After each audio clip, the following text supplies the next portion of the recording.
Appeal বিভাগের রায়ের প্রেক্ষিতে ঢাকা এবং চট্টগ্রাম বিভাগের ৬,৫৩১ জন শিক্ষককে প্রাথমিক বিদ্যালয়ের শিক্ষককে নিয়োগ দেওয়ার চূড়ান্ত অনুমোদন দিয়েছে মন্ত্রণালয়। সেই প্রেক্ষিতেই কক্সবাজারের যে ১৮৫ জন নিয়োগ পেয়েছিলেন তাদেরকেও নিয়োগপত্র পাঠানোর যে প্রক্রিয়া সেটিও ইতিমধ্যে শুরু হয়েছে এবং সেটি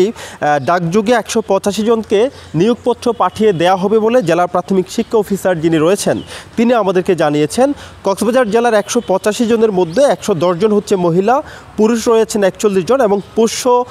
কোটায় যারা নিয়োগ পেয়েছিলেন তাদের সংখ্যা হচ্ছে ৩৪ জন। এসব নিয়োগপ্রাপ্ত শিক্ষকদেরকে আগামী ১২ মার্চের মধ্যে জেলা শিক্ষা অফিসে যোগদান করার জন্য মন্ত্রণালয়ের পক্ষ থেকে নির্দেশনা দেওয়া হয়েছে এবং ১৩ মার্চের মধ্যে তাদেরকে পদায়ন, তাদের কর্মস্থল নির্ধারণ করার জন্য যে নির্দেশনা সেটিও আসলে মন্ত্রণালয় থেকে জেলা প্রাথমিক শিক্ষা অফিসকে দেওয়া হয়েছে। আরেকটি বিষয় জানিয়ে রাখতে চাই, এ সকল শিক্ষকরা যারা প্রাথমিক বিদ্যালয়ের শিক্ষক যারা কোটার ভিত্তিতে আসলে পোষ্য কোটা সহ কোটার ভিত্তিতে বিভিন্ন কোটায় যারা নিয়োগ পেয়েছিলেন তাদের নিয়োগটি হাইকোর্ট বাতিল করে দেওয়া হয়। পরবর্তীতে এই হাইকোর্ট বাতিলের পর আন্দোলন তারা ঢাকায় গিয়ে তারা আসলে দীর্ঘ ১ মাসব্যাপী আন্দোলন সংগ্রাম করে সেই আন্দোলন সংগ্রামের প্রেক্ষিতেই আপিল বিভাগের রায়ের পরে মন্ত্রণালয় এই নির্দেশনাটি জারি করে, যে নির্দেশনাটি আসলে ঢাকা এবং চট্টগ্রামের বিভাগের জন্যই জারি করা হয়েছিল এবং ঢাকা এবং চট্টগ্রাম বিভাগে এই নির্দেশনার প্রেক্ষিতে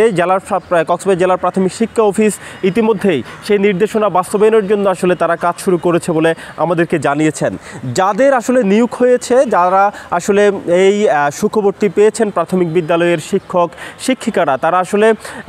আমরা অনেকজনের সাথেই কথা বলেছি, যদিও এখানে সশরীরে যদি